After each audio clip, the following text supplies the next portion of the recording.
Welcome to Solvetic, your channel to always learn technology easily. Below in the description, you will find useful links we used in this video.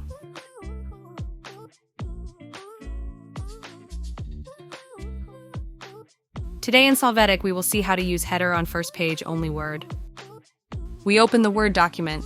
You can see the available pages. Now place the cursor on the second page. From the Layout menu, click on Breaks and there select the option Continuous. When you do, double-click on the header of the document. In this new menu, click on the button Link to Previous to disable it. With this, you can enter the header only on the first page and it will not be replicated to the others. Hey, remember to subscribe Solvetic channel.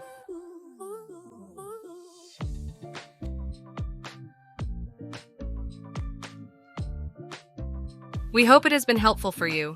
Here are links to watch more videos of your interest and subscribe to the Solvetic channel. Thank you.